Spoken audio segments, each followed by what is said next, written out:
नमस्कार, स्वागत छ दर्शकवृन्द यहाँहरूलाई कार्यक्रम विशेष सन्दर्भमा। म रोहन श्रेष्ठ।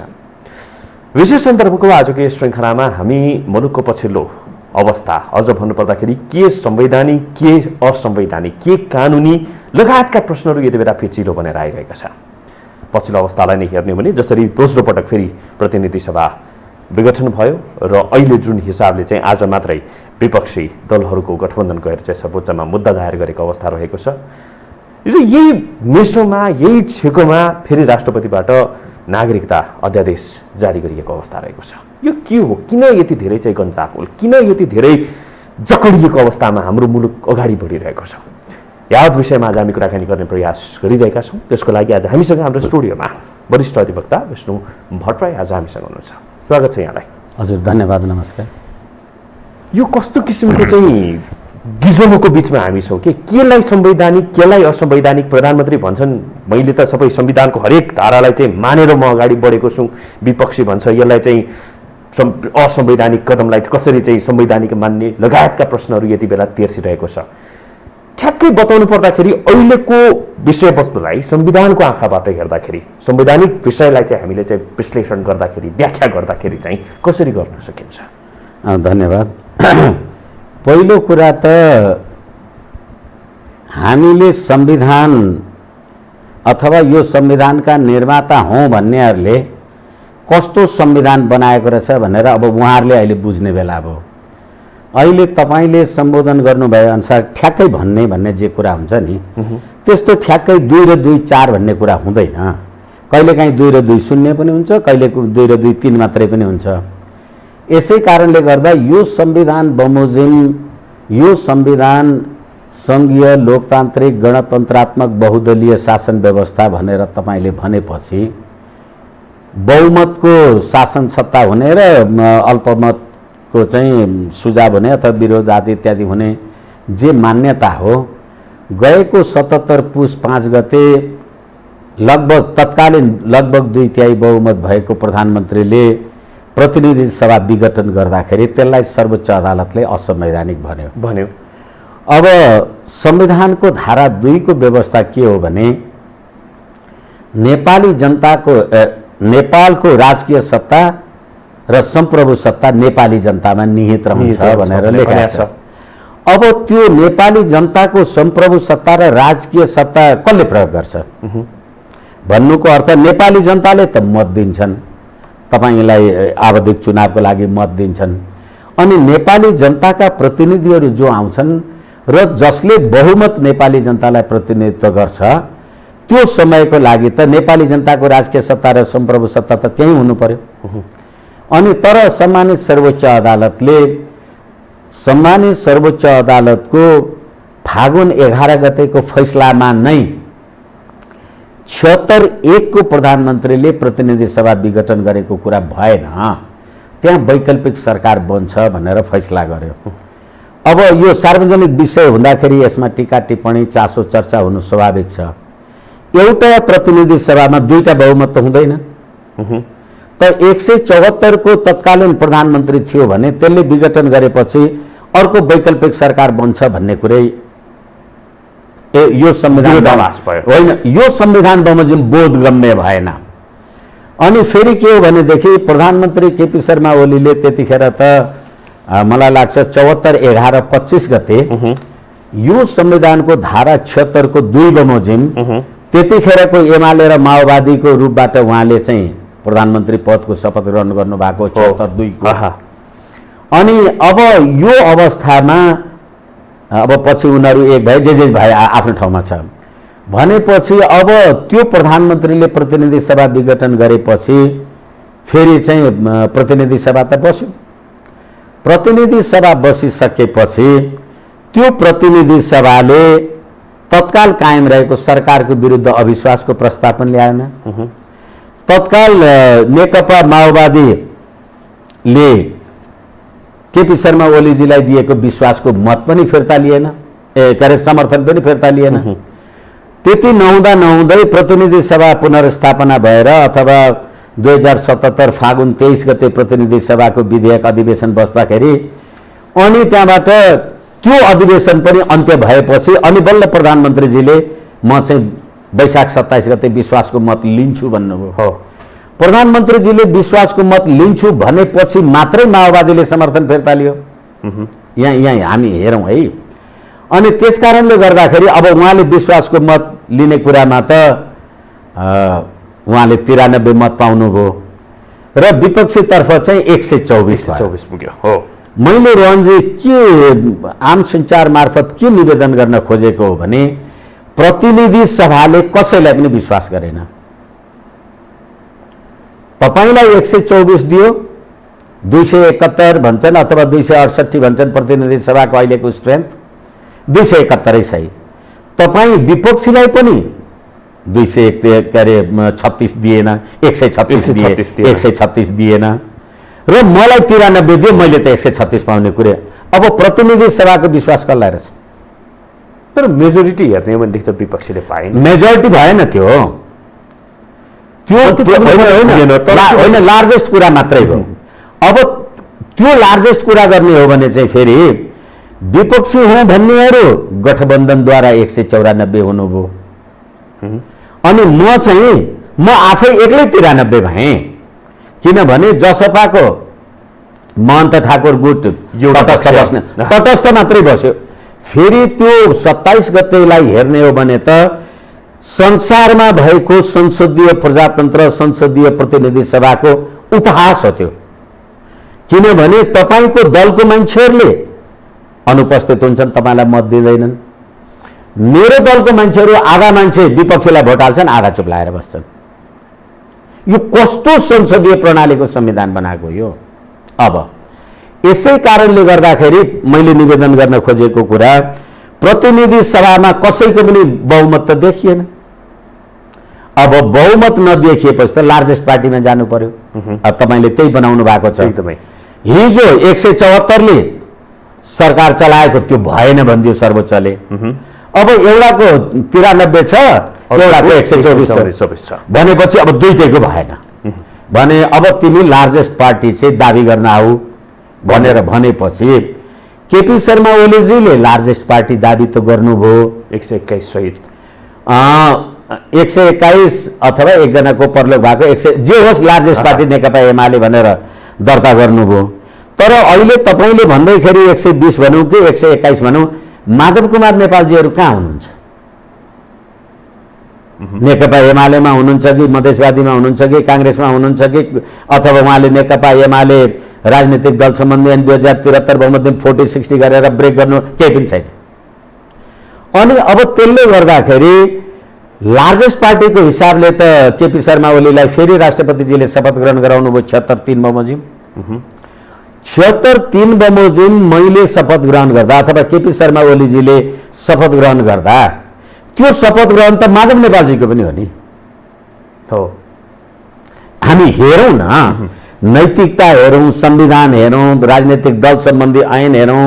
यो ऐन बनाउने, यो संविधान बनाउने अहिले जति तपाईहरु झगडा गर्नु भएको छ, तपाईहरुले होइन उत्कृष्ट संविधान ल्यायौं भनेको।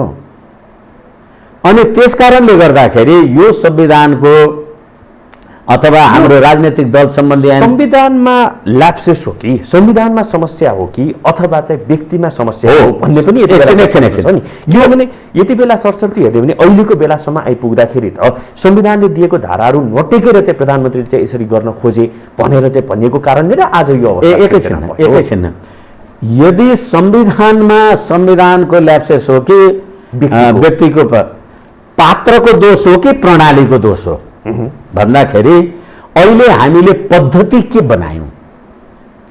आजै पनि भर्खरै तपाईले आफ्नो कार्यक्रम सुरु गर्नको लागि निवेदन गर्नुभयो सर्वोच्च अदालतमा आदि इत्यादि रिट दर्ता भयो यसको विरुद्धमा भनेपछि आज त्यो रिट निवेदन दर्ता गर्न जाने अथवा सैक्षाप गर्न जाने माधव नेपालजीहरू कुन पार्टीको मान्छे हो? नेकपा एमालेको। अनि जसपाको महन्त ठाकुर चाहिँ कुन पार्टीको मान्छे हो? बाबुराम भट्टराईजी कुन पार्टीको मान्छे हो? भने यो दलहरूको नग्न नृत्य, यो पात्र प्रवृत्ति र यो पात्र र प्रवृत्ति किनभने प्रणाली यस्तै छ नि, तपाईले त्यही बनाउनु भएको छ। अनि म निवेदन गर्दै थिएँ जब 76 बमोजिम म प्रधानमन्त्री भएँ, मैले 30 दिनभित्र विश्वासको मत लिनुपर्छ। मैले लिदिनँ भने अब एकैछिन मैले के निवेदन गर्न खोजेको भने यो देशलाई सङ्कटमा हाल्ने नियतवश कुरा, अघि तपाईँले भन्नुभएको नियतको कुरा गर्दैछु म। भनेपछि मैले 27 गते जब विश्वासको मत पाइनँ, मैले 27 गते विश्वासको मत नपाएपछि जेठ 15 भित्र त बजेट आउनु पर्यो। अब जब बजेट ल्याउनु पर्नेछ, पार्लियामेन्टै छैन। त्यो नहुने काम मैले विश्वासको मत लिन सक्दिनँ भने तपाईँलाई पनि त अस्ति 27 गते प्रधानमन्त्रीले विश्वासको मत प्राप्त गर्न नसकेपछि तपाईँ विपक्षीहरूलाई पनि 3 दिनको समय त दिएको राष्ट्रपतिले, तर 3 दिनमा पनि केही गर्न तपाईँले पनि देखाउनु भएन बहुमत। तपाईँको 3 दिन अगाडि नभएको बहुमत अहिले कसरी भयो? अनि तपाईँले अघि तर यस्तो कुरा नि, यो बहुमत अङ्कगणितीय खेल राजनीतिक रूपमा र संवैधानिक रूपमा हेर्ने हो भनेदेखि फरक हुन सक्छ नि त। संविधानले एउटा किसिमले व्याख्या गरेको हुन सक्ला, तर राजनीतिक रूपमा भनेको त रात रहे अग्राह पलाउँछ भने जस्तै सर्टेन एउटा टाइमको चाहिँ त्यसरी हेर्न मिल्छ कि होइन? एकैछिन न, हामी एउटा कुरा गरौँ। तपाईँ चाहे राजनीति भन्नुहोस्, चाहे अङ्कगणित भन्नुहोस्, चाहे कानुन भन्नुहोस्, संविधान भन्नुहोस्, संविधान आफै राज्य सञ्चालनको विधान हो। तपाईँले 12 वर्ष 17 जनयुद्ध गरेर 17,000 मान्छे मारेर गणतन्त्र, राजतन्त्रको ठाउँमा राजतन्त्र, हिन्दू राष्ट्रको ठाउँमा धर्म सबै त त्यसको दस्तावेज त यही संविधान होइन हो। यो संविधान आफै पोलिटिकल डकुमेन्ट हो। यसै कारणले गर्दाखेरि अब तपाईँले फेरि पनि पीडाका साथ भन्नुपर्छ, तपाईँ राष्ट्रपति, मैले तपाईँकोमा म 149 को सदस्य संख्या मसँग छ, मलाई प्रधानमन्त्री देऊ भने, अर्को केपी शर्मा ओलीजी जानुभयो, मसँग 153 छ म देऊ भन्नुभयो। भनेपछि प्रतिनिधि सभा त 273 को हो, त्यहाँ त 275 को, यहाँ त 302 पुगेको छ। अब 302 भनेपछि अब हेर्नु, 302 तपाईँ जब भन्नुहुन्छ भनेदेखि तपाईँले संविधानको अब धारा सारा उपधारा आदि इत्यादिका कुरा गर्नुहुन्छ भने संविधानको धारा 73 को 5 बमोजिम के हो भने प्रधानमन्त्रीले उपधारा 4 बमोजिम विश्वासको मत प्राप्त गर्न नसकेमा उपधारा 2 बमोजिमको कुनै सदस्यले प्रतिनिधि सभामा विश्वासको मत प्राप्त गर्न सक्ने आधार प्रस्तुत तपाईँ आधार भन्नुहोस्। तपाईँलाई थाहा छ 275 को पार्लियामेन्ट अहिले 171 छन्। तपाईँ र म दुईटैको सदस्य संख्या जोड्दाखेरि चाहिँ 302 हुन्छ। कुन चाहिँ आधार हो? त्यही त, त्यसमा चाहिँ के हुन्छ? सिग्नेचर भेरिफिकेसन गर्नु अब अथवा चाहिँ के प्रोसेस? टाइमलाइन त फेरि 5 बजे सकिसकेको अवस्था होइन। टाइमलाइनको कुरा भन्दा पनि नि तपाईँले माधव नेपालजी लगायतका मानिसहरूको शैक्षा भएको कागज लिएर जानुभयो, बाबुराम भट्टराई, उपेन्द्र यादव लगायतको कागज शैक्षा लिएर जानुभयो। यता केपी शर्मा ओलीले संसदीय दलको 121 जना म र राजेन्द्र महतो, म चाहिँ 32 जना जसपाको संसदीय दलको नेता म भनेपछि अब त्यहाँबाट त्यो सम्भव छ? सम्भव छैन। त्यो सम्भव नभएपछि अब सही-छाप गराउने, रुजु हाजिर गराउने काम कारबाही गर्ने त, किनभने विश्वासको आधार तपाईँले प्रस्तुत गर्नुभएको 149 मा पनि विश्वासको आधार भएन, किनभने राजनीतिक दल सम्बन्धी ऐन 2073 को दफा 31 बमोजिम माधव नेपालजीहरू संसदीय दलभन्दा बाहिर जान सक्नुहुन्न। अब त्यसै गरेर केपी शर्मा ओलीजीले भनेको कुरा मान्ने हो नि त भन्यो भने शेरबहादुर देउवाकोमा माधव नेपालले सही गरेको थियो नि त, तेरो 120 121 मैले मान्ने भने कोही आधार? त्यही कारणले गर्दा अब एकैछिन, त्यसैले हामी जतिसुकै राजनीतिक कुरा गरौँ, राजनीतिक कुरा भनौँ, तर तपाईँले मन्त्री प्रधानमन्त्री बनाउँदा त फेरि संविधान त चाहियो। संविधानको लागि तपाईँलाई मन्त्री प्रधानमन्त्रीमा नियुक्ति गर्ने आधार चाहिँ खोइ त? शेरबहादुर देउवाजीलाई नियुक्ति गर्ने आधार कोही, माधव के अरे केपी शर्मा ओलीजीलाई नियुक्ति गर्ने आधार कोही। अब एउटा कुरा, अब यहाँ के भन्ने कुरा छ भने होइन, त्यसो गर्नको लागि त संसदीय दलको सदस्यता चाहिँदैन, यसैले गर्दा माधव नेपालजीहरूले सही गरेको कुरा ठिक छ, भन्ने पनि एउटा कुरा आएको होला, अथवा धेरै आम संसारको मान्छेहरू तपाईँहरू अरू साथीहरूसँग पनि कुरा गर्नुभयो। तर अब फेरि हामी हेरौँ, विश्वासको मत प्राप्त गर्न नसकेमा उपधारा 2 बमोजिमको कुनै सदस्यले, उपधारा 2 बमोजिमको सदस्य भनेको कुन? 76 को उपधारा 2, 76 को उपधारा 2 मा चाहिँ एकैछिन 76 को उपधारा 2 भनेको के हो भने उपधारा 1 बमोजिम प्रतिनिधि सभामा कुनै पनि दलको स्पष्ट बहुमत नरहेको। कसको? दलको, व्यक्ति होइन, दलको स्पष्ट बहुमत नरहेको अवस्थामा प्रतिनिधि सभामा प्रतिनिधित्व गर्ने 2 वा 2 भन्दा बढी दलहरूको समर्थनमा भनेपछि दलविहीन समर्थन लिएर जाने तपाईँ भनेपछि ल्याकिङ्स यहाँनिर नै देखियो, एकदमै ठुलो ल्याकिङ्स। एउटामा भनेको छ उपधारा 2 बमोजिमको कुनै सदस्य भनेर व्यक्तिलाई, उपधारा 2 भन्ने बित्तिकै राजनीतिक दलमा गयो कुनै सदस्य। तर अब अहिले त व्याख्यालाई तोडमोड गर्दै यहाँनिर हो। त्यसै कारणले गर्दाखेरि प्रतिनिधि सभामा कतिजना सदस्य छन् भन्ने कुरा त राष्ट्रपतिलाई थाहा हुन्छ नि, त्यो त जुडिसियल नोटिस। र इग्नोरेन्स अफ ल इज नो एक्सक्युज भनेदेखि माधव नेपाल समेत जोडेर 121 खड्गवली भन्न आउनु भएको छ, माधव नेपाल समेत जोडेर शेरबहादुर देउवा 149 भन्न आउनु भएको छ। अनि अब त्यो कुरामा राष्ट्रपतिलाई विश्वासको आधार के भयो भने के छ विश्वासको आधार? अब होइन, यहाँ त दल त चाहिँदैन, यो निर्दलीय प्रधानमन्त्री हो भनेर एक थरी अब अहिले साथीहरू यो भन्दैछन्। मान्नु ल निर्दलीय सही, तपाईँ यदि निर्दलीय हो भने अहिले शेरबहादुर देउवालाई नै ल प्रधानमन्त्रीमा नियुक्ति गर्ने हो, निर्दलीय हो भने प्रतिनिधि सभामा आएपछि तपाईँ नेपाली काङ्ग्रेस पार्टीको यो लाइनमा कता बस्नुहुन्छ? सत्ता पक्ष र विपक्ष त हुन्छ नि, कि राष्ट्रिय पञ्चायत जस्तो जो जता मन लाग्यो त्यो बस्ने त हुँदैन होला।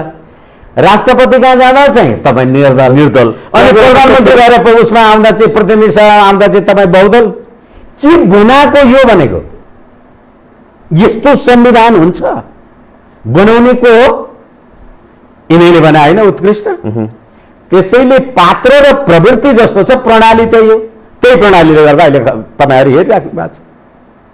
अब तपाईँ पटक प्रधानमन्त्री बनाउनका लागि अब आज परमादेशको रिट सिट आदि इत्यादि जारी गरेर प्रतिनिधि सभा भङ्ग गरेको पनि गलत भन्दै हो, अनि शेरबहादुर देउवाले गरेको कुरा पनि ठिक हो भनेर त्यसलाई प्रधानमन्त्री राख्दै भनेपछि सर्वोच्च अदालतले प्रधानमन्त्री बनाइदिने भने संसद किन चाहियो? यस्तो खालको यो संविधान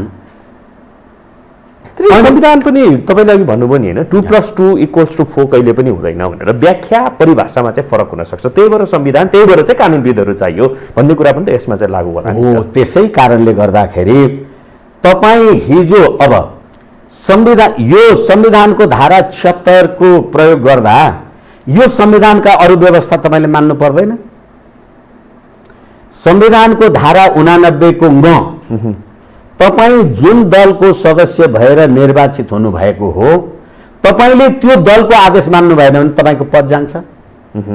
संविधानको धारा 76(2) होस् कि 5 होस् कि 7 बमोजिम म प्रधानमन्त्री भएँ भने मेरो पार्टीको सदस्यहरूले मेरो त्यो पार्टीको हुप मानेन भनेदेखि संविधानको धारा 89 के हुन्छ?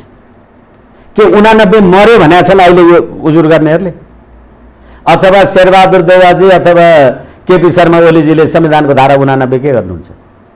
त्यति मात्रै होइन, राजनीतिक दल सम्बन्धी ऐन 2073 को दफा 28 को व्यवस्था के हो भनेदेखि सरकारको विश्वास र अविश्वासको प्रस्तावमा तपाईँले फ्लोर क्रस गर्न पाउनुहुन्न। त्यही फ्लोर क्रस गर्न नपाएको कारणले अस्ति अनुपस्थित हुनुभयो माधव नेपालजीहरू। अनि फ्लोर क्रस गर्नका लागि अब एउटै दलको महन्त ठाकुर एकातिर तटस्थ बस्ने, बाबुराम भट्टराई अर्कोतिर भोट हाल्ने, यस्तो गाई यात्रा हुन्छ भने संसदीय व्यवस्थामा। अनि महन्त ठाकुर राजेन्द्र महतो के भन्ने, जसपाको 32 जना संसदीय दलको नेता त म हुँ भनेर राष्ट्रपति कहाँ दाबी गर्न जाने, अनि बाबुराम भट्टराई र उपेन्द्र यादव चाहिँ शेरबहादुर देउवाका सहीमा गएर चाहिँ सिग्नेचर गर्ने।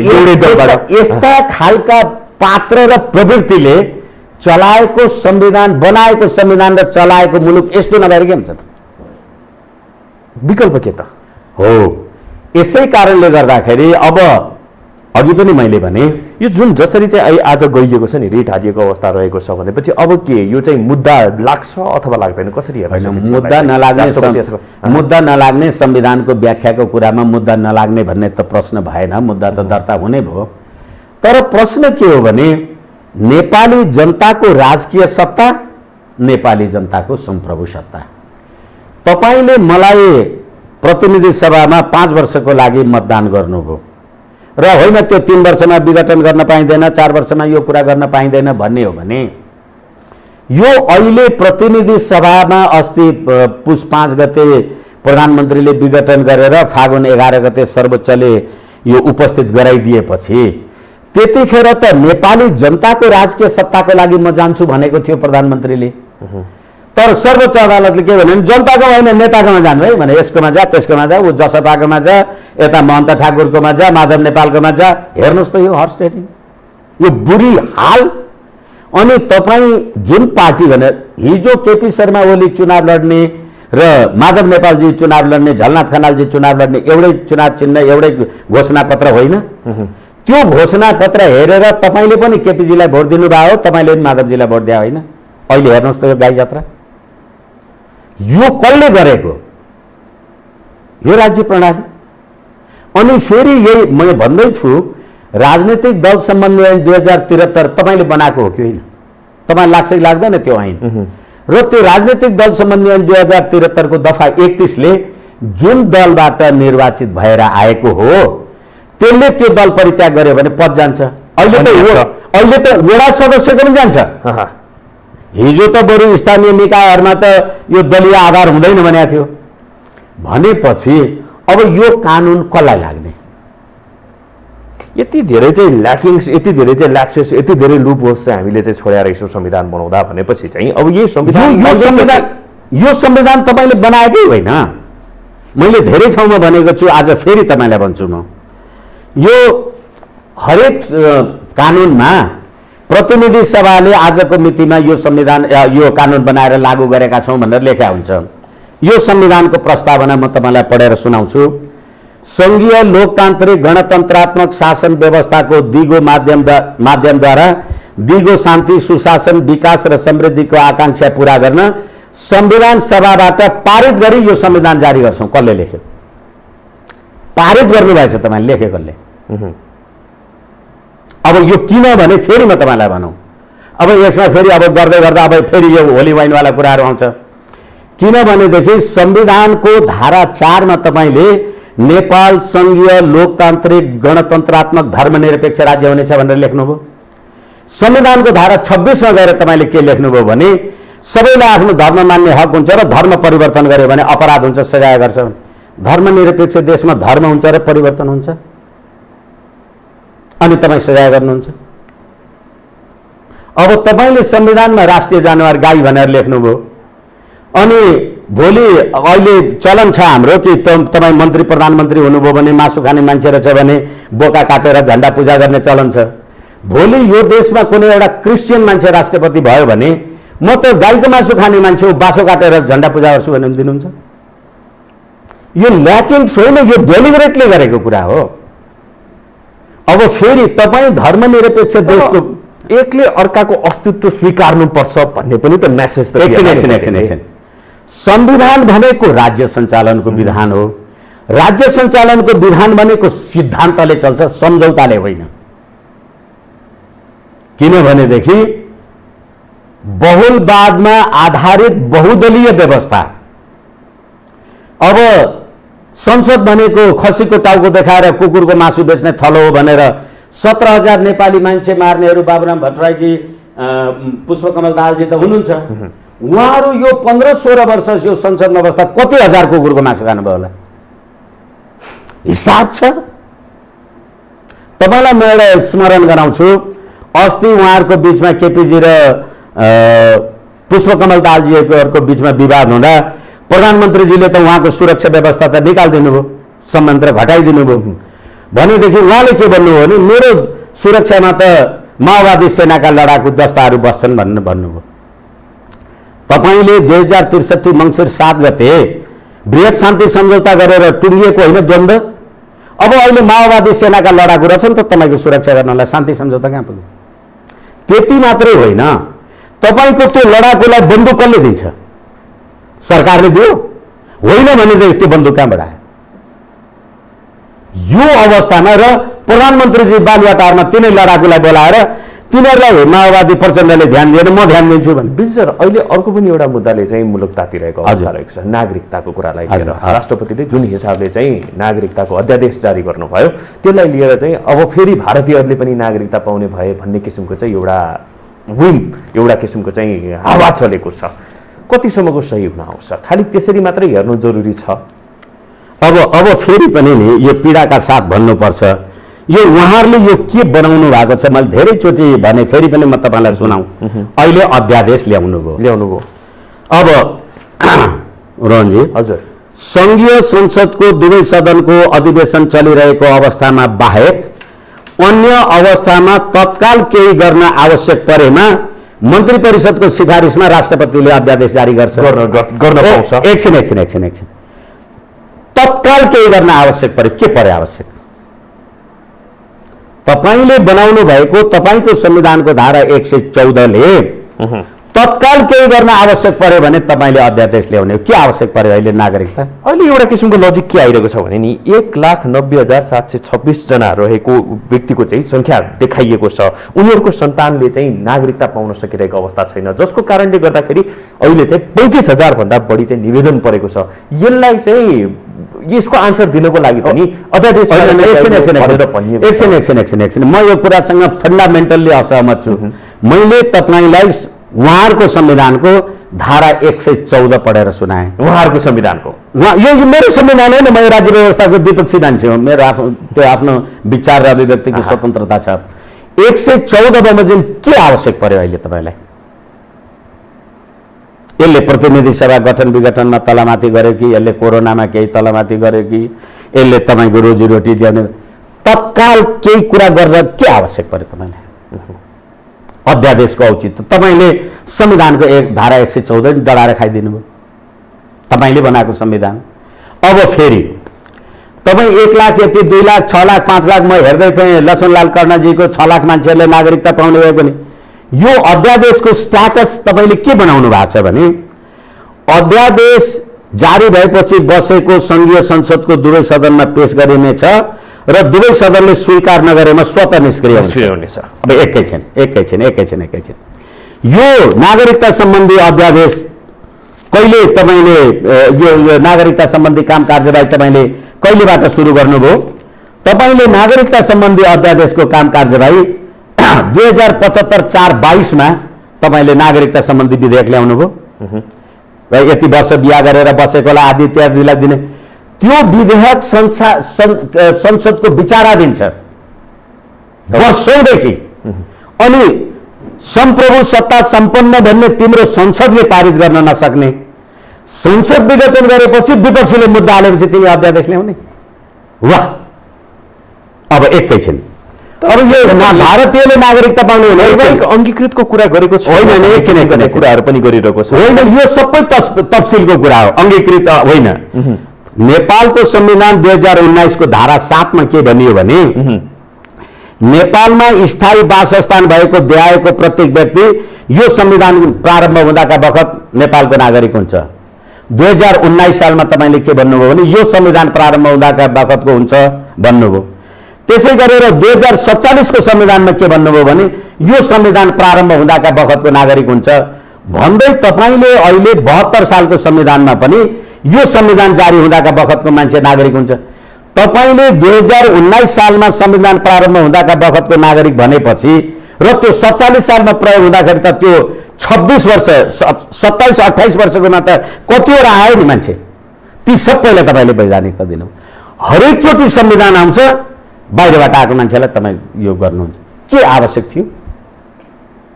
आवश्यक के छ? र फेरि त्यति मात्र होइन, मैले अघि यसो हेरेँ, म एकदम यो कहिलेकाहीँ भन्नुपर्छ पीडाका साथ। हजुर, अहिले उहाँहरूले यो नागरिकता ऐन संशोधन गर्दा नेपाल सरहदभित्र फेला परेको आदि इत्यादि गरेको मान्छे नेपाल नागरिक हुन्छ भनेको सरहद भन्ने शब्द हटाउनु भयो उहाँहरूले। तर सरहद भित्र भनेर हो, नेपालभित्र। एकैछिन रञ्जित, हजुर, यसमा अघि मैले हेरेँ यो नेपाली शब्द सागर, यसको पेज 1293, यो टेलिभिजन हेर्ने अरू सबै सारा संसार दुनियाँले थाहा पाइराख्नुहोस्। सरहद भनेको के रहेछ भने जमिनको टुक्राको चारै खुट छुट्याउने चिनो, साँच, सिमाना, सीमाभित्रको प्रदेश वा स्थल, स्वदेश, आफ्नो देश, सदर। तपाईँलाई यो सबै चाहिएन र अब नेपाल राख्नुभयो। तर नेपाल भित्र सरहद भन्ने तपाईँले सरहद किन हटाउनु भयो? नेपाल शब्द अथेन्टिक टेक्निकली हेर्दा होइन, एकछिन। प्रश्न के हो भने नेपाल भित्र र नेपालको सरहद भित्र भन्दाखेरि फरक चाहिँ के हो? यसैले गर्दाखेरि नेपालको सम्पूर्ण सिमाना सरहद भयो भित्र भन्दा हो। त्यसैले गर्दाखेरि सीमालाई नै तपाईँले सरहद किन निकाल्नुभयो?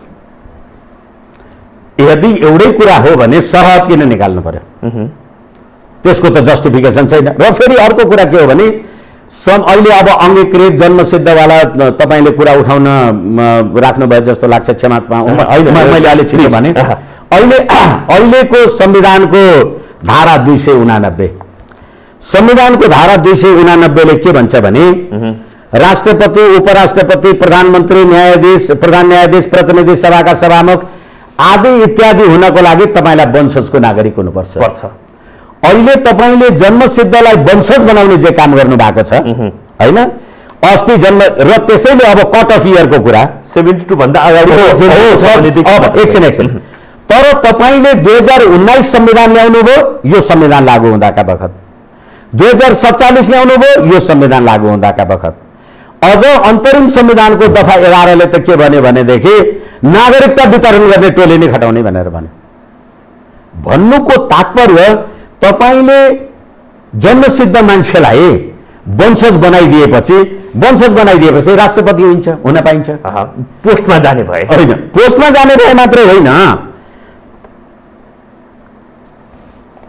तपाईँको हजुरबा चाहिँ विदेशी हुनुहुन्छ होइन, अनि तपाईँको बुवाको छोरा चाहिँ तपाईँ यहाँ पैदा हुनुभयो भने तपाईँ भोलि यो देशको राष्ट्रपति अथवा प्रधान सेनापति हुनुभयो भने त्यो देश र यो देशको बिचमा द्वन्द्व चल्यो भने तपाईँको झुकाव कहाँ होला? यसले राष्ट्रियता कहाँ पुर्याउँछ? र फेरि के भने नागरिकतावाला प्रश्न कहिले के 62-63 को आन्दोलनमा उठाएको थिएन। अनि यो 2019 भन्नुहोस्, 47 भन्नुहोस्, हरेक चोटि राजनीतिक परिवर्तन हुँदा नागरिकता किन? तर थुप्रै नेपालीहरूले नागरिकता नपाइकन पनि बसेका छन् त। यदि मधेसी होइन, यी काठमाडौँमै होइन, तपाईँ 2017 सालमा, अघि मैले 2017 को संविधानको कुरा तपाईँलाई मैले पढेर निवेदन गरेँ, यो संविधान प्रारम्भ हुँदाका बखतको नेपालको नागरिक ठहर्ने छ भनेपछि 17 सालमा नेपालको नागरिक ठहरेको मान्छे त्यो त कन्टिन्यू अहिलेसम्म छ नि होइन भनेदेखि त्यो 17 सालदेखि भएको मान्छे अथवा नेपालको संविधान 2019 बमोजिमको नागरिक ठहर्ने छ भन्ने कुरा नभनेर 47 को संविधान अनि 63 को संविधान अनि 17 को संविधान 63 को संविधान अनि यो 72 को संविधान हरेक चोटि अब तपाईले 72 अगाडिका सबै मान्छेहरूलाई नागरिकता दिने भनेपछि त यो बीचमा त पारीबाट त लाखौं आएर बसेर नागरिकता दिनु पर्यो तपाईले। फेरि अर्को कुरा के हो भने यो त्यत्रो राष्ट्रिय महत्त्वको कुरा हो भने फेरि म तपाईलाई भनौं यो संविधानको धारा 114 यसको हैसियत के हो भनेदेखि संविधानको धारा 114 बमोजिम ल्याएको अध्यादेश त राष्ट्रपतिले जारी भयो, राष्ट्रपतिले जुनसुकै बखत खारेज गर्न सक्छ र त्यसरी खारेज भएन आदि इत्यादि भएन भने 60 दिनभित्र स्वतः निष्क्रिय हुन्छ। एकदमै अब 60 दिनभित्र स्वतः निष्क्रिय हुने अध्यादेश ल्याएर तपाईलाई नेपालको वंशजको नागरिकता बनाउने तपाई 50,000 वर्षसम्मको लागि अनि जुन कुरा संसदको विचाराधीन छ यो जस्तो राष्ट्रघातको त अर्को उदाहरणै हुन सक्दैन। राष्ट्रघात भन्नु महान्यायाधिवक्ताले यसरी चाहिँ नागरिकता दिनु भनेको संविधानले नै भनेको कुरा चाहिँ पूर्ति गर्नु भनेको के राष्ट्रघात हो र भनेर राष्ट्रघात हो र होइन। महान्यायाधिवक्ताजीले आफ्नो कुरा भन्ने उहाँहरूको आफ्नो कुरा हो तर मैले तपाईँलाई भनिराखेको छु संविधानको धारा 114 मैले तपाईँलाई उहाँहरूको संविधान है त्यो पढेर तपाईँलाई सुनाइराखेको छु कि यो पास भएन भने 60 दिनभित्र स्वतः रद्द हुन्छ 60 दिनभित्र स्वतः रद्द हुन सक्ने कुरालाई तपाईको वंशज चिर वंश भनेर तपाईँ वंशजको नागरिकता दिएर नेपालको राष्ट्रपति प्रधानमन्त्री बनाउने हैसियत बनाउने तपाईँ त्यो विषय 75/4/22 देखि प्रतिनिधि सभाको विचाराधीन छ। तपाईँ सर हामी लगभग समयको अन्त्यतिर आइरहेका छौँ। अब यो दुईटै कुरालाई चाहिँ हामीले चाहिँ अलिकति समअपमा फनेल डाउन गर्दै एनालिसिस गर्ने हो भने मुलुकमा यस्तो किन भइरहेको छ? हो अब त्यसैले गर्दाखेरि यो एक असंवैधानिक र दुई तपाईलाई अहिले मुलुकलाई तत्काल केही गर्न आवश्यक परेको विषय होइन। यो संविधानको धारा 114 बमोजिम यो अध्यादेश जारी हुनै सक्दैन। तपाईले 60 दिनका लागि ल्याउने अथवा मैले यो काम गरेँ भन्नुहुन्छ भने तपाईले जनताको राजकीय सत्ता र सम्प्रभु सत्ता संसदको अपमान गर्नुभयो र जुन कुरा संसदको विचाराधीन छ त्यसलाई प्रभावित गर्ने काम तपाईले किन गर्नुभयो? नियत र राजेन्द्र महतोजीको नागरिकता त उहाँको बुवाको भन्दा उहाँको छोराको पहिलेको नागरिकता छ। यो सबै कुरा जग जाहेर छ नि। र फेरि के भने अहिले तपाईलाई यसको औचित्य आवश्यकता वाञ्छनीयता किन पर्यो? किनभनेदेखि